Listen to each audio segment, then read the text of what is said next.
Ya Arhamar Rahimin, Anta Rabbul Mustada'afina wa Anta Rabbi. Wahai Tuhan yang paling penyayang di kalangan yang penyayang, Engkaulah Tuhan orang-orang yang kena tindas, dan Engkaulah Tuhan. Ila man takiluni, kepada siapa hendak kau serahkan diri? Assalamualaikum warahmatullahi wabarakatuh. Bismillahirrahmanirrahim. Kursi Wabi Khalid belum sampai. Saya panjang soalan pengurusi ni, saya nak tangkap yang mana satu. Tapi saya agak tertarik apabila soal demokrasi ini dibincangkan kebelakangan ini, dan ramai juga yang mengeluarkan buku khususnya semasa berlakunya kebangkitan Arab ataupun Arab Spring, yang menyebabkan ramai kata demokrasi ini sesuai dengan Islam ataupun tidak sesuai dengan Islam, kerana ada kehendak rakyat yang nak sangat kepada demokrasi di dunia Arab. Yang saya rasa sangat ganjilnya ialah semasa sistem autokrasi, kuku besi, rejim itu berjalan, tidaklah pula ulama-ulama ini sibuk menulis buku tentang apa hukum autokrasi ini. Tidaklah pula mereka sibuk untuk mempertikaikan apa hukum pemusatan kuasa pada satu individu sehingga orang lain tidak boleh mempertikaikannya. Saya bukan menyalahkan buku tentang demokrasi, itu satu intellectual discourse yang bagus, tetapi kenapa apabila rakyat bercakap tentang demokrasi, barulah fatwa tentang demokrasi ini nak dibangkitkan? Kita boleh bincang, tapi agak ganjil fenomena itu. Kita selalu suka bermain dengan istilah, dan sebahagian istilah itu kita tidak faham. Saya tertarik, suka apabila Al-Fadhil Dr. Hasrizal Dr. Kenta insyaAllah menguraikan tentang revolusi Perancis, dan disebut sekular oleh pengurusi tadi. Hatta perkataan secularism yang kita anggap sangat sensitif, dan bila sebut sekular, terbayang dalam fikiran kita ialah sekularisme yang berlaku di Perancis, sekularisme yang berlaku di Turki. Dengan kita hendaklah tahu sekularisme itu dia tidak lahir di Turki. Sekularisme membesar dalam dunia barat, walaupun dia ada akar umbi sekularismenya, tetapi ia besar selepas revolusi Perancis dan tuntutan-tuntutan yang disebut tadi. Barat menikmati nikmat boleh bercakap, Barat menikmati nikmat boleh memberikan pandangan, Barat menikmati nikmat dapat dihapuskan corruption.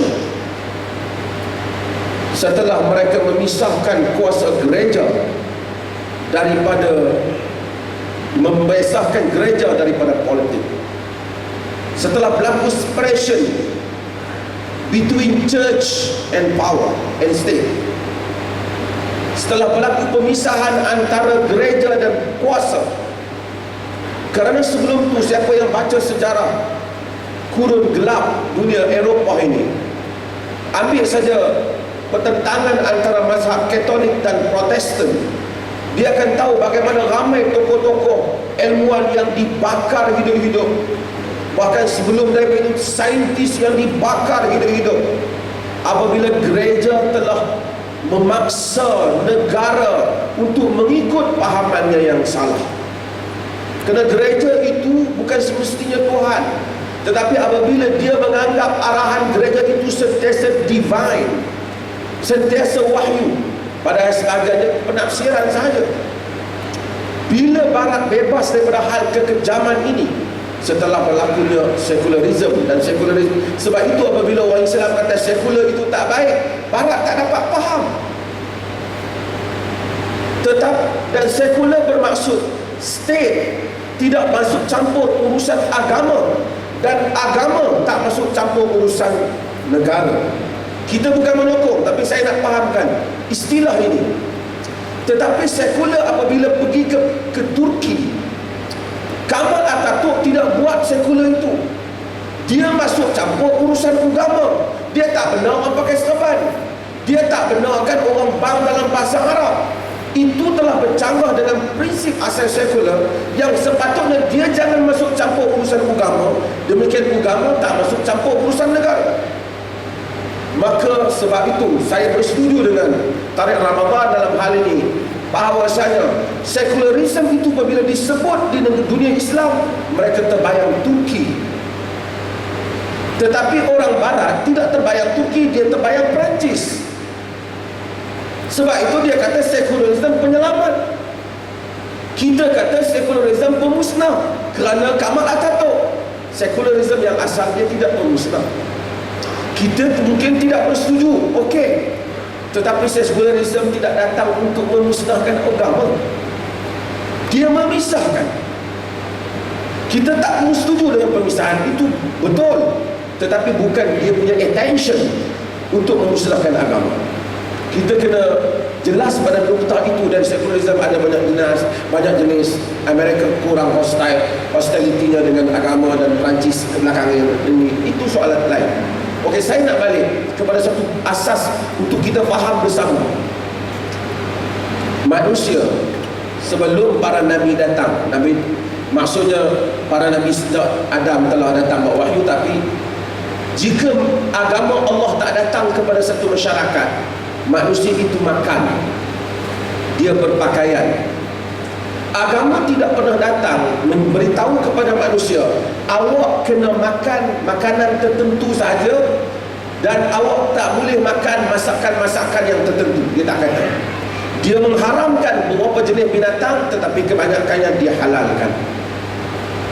Tapi dia tak pernah tentu. Daging lembu halal, nak masak kari ke, nak masak kurma, agama tak tentu. Bagaimana manusia nak berpakaian? Kalau agama tak datang pun manusia pakaian. Atheist, agnostik, mereka ada pakaian. Agama tak pernah kata awak mesti pakai jenis pakaian tertentu. Agama tak kata. Melainkanlah dalam upacara ritual yang tertentu. Tapi agama tak kata. Ada yang pakai macam Ustaz Khairuddin, ada yang gaya barat seperti ini, dan juga ada yang orang Melayu, saya Melayu tulen seperti saya. Dan ada pelbagai. Agama tidak pernah katakan. Kerana itu merupakan keperluan manusia. Menguruskan urusan pentadbiran masyarakat adalah keperluan manusia. Kalau agama tak datang dalam masyarakat pun, tetap politik ada di situ. Maka agama tidak pernah mengacuankan politik, tetapi memberikan garis panduan umum sahaja. Ini golongan Islamis mesti jelas. Politik tidak seperti salat.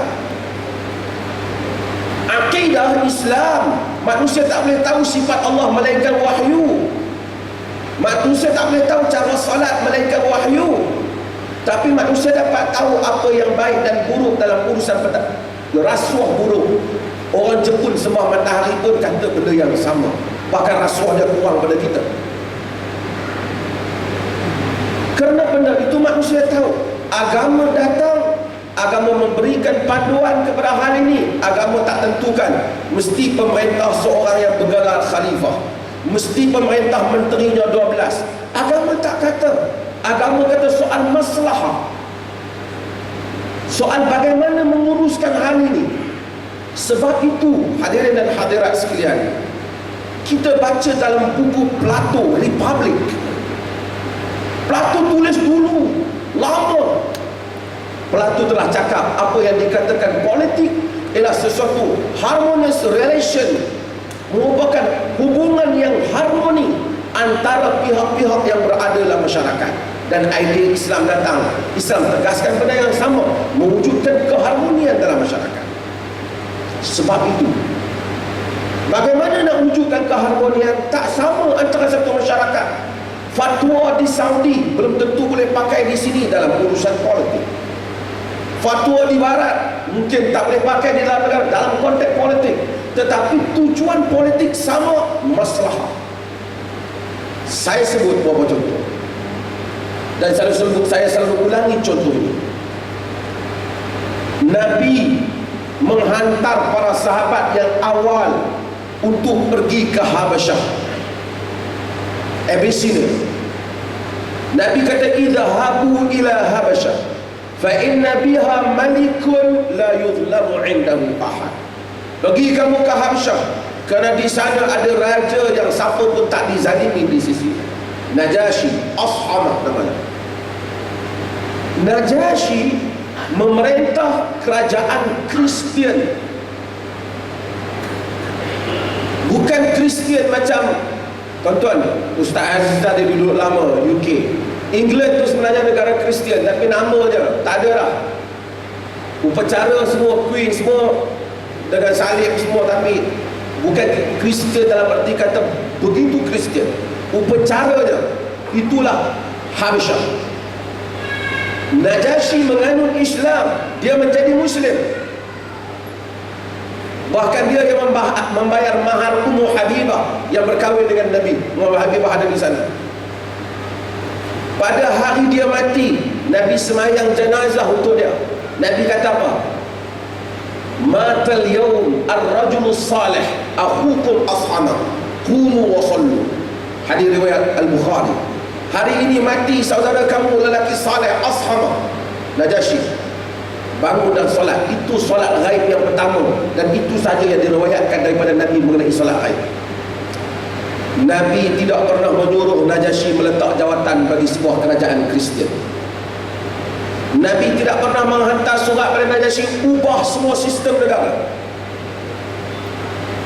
kerana itu kadar kemampuannya, itu kadar kebolehannya. Kerana dengan kedudukan Najasyi di situ dikurangkan kezaliman.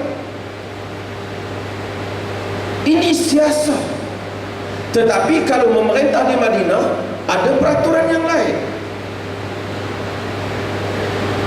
Demokrasi. Bila bercakap tentang demokrasi, betul kita ada prinsip Islam. Tak mungkin suara ramai mengatasi suara Tuhan. Tak mungkin. Tapi ada kala suara ramai menyebabkan kita Muslim tak boleh buat apa. Seperti Najasyi tak boleh buat apa. Dia tidak mempertuhankan suara ramai, tetapi itu kadar yang ada. Kita kena beza. Melainkanlah kita dah ada kuasa penuh, kita pergi buat undi. Negara kita nak haramkan halal arak, itu cerita lain. Oh, kalau kata ramai halal, kita kira halal. Tetapi ada orang mungkin, saya ambil perjanjian Hudaibiyah antara Suhail bin Amr dan Nabi SAW. Suhail berjanji dengan Nabi bahawasanya orang-orang Mekah Muslim yang pergi ke Madinah kena dihantar balik, dan orang-orang Madinah yang lari ke Mekah tak apa. Siap saja perjanjian. Anak Suhail masuk Islam, baru bebas daripada kurungan. Berdarah dia, dipukul oleh bapaknya. Umar kata, wahai Rasulullah, selamatkanlah dia. Suhail kata, ya Muhammad, kalau ini kau nak selamatkan, tidak ada perjanjian, kita baru saja siap. Bapak dia heret dia, nak kurung dia semula. Umar lari kiri dan kanan dia. Umar kata, aku mengharapkan dia cabut pedang dia dan bunuh bapak dia. Umar sedih pasal dia Muslim, tapi tak boleh buat apa. Perjanjian telah dibuat. Perjanjian telah dibuat. Bukan kerana demokrasi, tetapi Muslim, al-Muslimun inda syurutihim. Orang Islam tak ada perjanjian. Siasat merupakan suatu kebijaksanaan dalam pengurusan orang Islam. Sebab itu bukan semua orang jadi ustaz, jadi lebay masuk politik. No. Sebab itu Nabi larang Abu Dhar. Saya setuju semua orang terbabit dengan politik, tapi politik soal kebijaksanaan, soal kefaqihan. Hebatnya Umar bin Khattab itu bukan soal dia sembahyang banyak. Ramai orang lain sahabat yang solat, tapi dia menjadi khalifah bukan kerana sembahyang dia banyak pada sahabat lain, tetapi kerana dia ahli siasat. Kerana dia ahli siasat. Sebab itu dalam menafsirkan politik, saya demokrasi hatta sekularisme, kita tolak sekularisme dalam erti kata sampai seorang Muslim tak fikir agama dalam pentadbiran, tapi kena fikir soal bagaimana agama dapat hidup dalam kerangka politik moden, bukan dalam kerangka politik 1400 tahun lepas. Hatta 1400 tahun yang lepas, Najasyi belajar bagaimana nak hidup erti kata politik dalam sebuah negara Kristian. Saya suka dengan rakan-rakan daripada Turki. Mereka tidak mengubah secular framework yang ada di Turki, peraturan sekular, tetapi mereka bekerja within secular framework. Tetapi mereka berjaya buat Islam lebih banyak daripada negara Arab lain yang angkat bendera lebih daripada mereka. Wanita Turki dah boleh pakai tudung, orang yang pergi ke universiti sudah boleh pakai tudung. Saya bukan semua jadi macam mereka, tetapi politik soal kebijaksanaan. Orang Islam dalam banyak keadaan menang sorak kampung Tegadai. Kalau nak berpolitik, serahkan kepada orang yang tahu. Dan bukan semua orang berhak bukan semua orang betul dalam penilaian politik. Hadirin dan hadirat, kita tak terima demokrasi yang membelakangkan suara Tuhan. Kita tak akan buat undian yang demikian. Tapi kalau itu berlaku, kita kena tahu bagaimana kita nak deal dengan situasi yang baru, supaya politik ini bukan politik, saya tidak mempertikaikan Al-Ahkam As-Sultaniyah, tetapi dia mungkin sesuai pada zaman Abbasiyah. Tetapi kita sedang hidup dalam era ini, di zaman ini, dan Islam itu agama yang hidup, dan politik Islam itu hidup, kedaulatan Allah itu maha tinggi, dan kitalah yang kena bijak bagaimana untuk menguruskan politik yang seperti ini. Terima kasih.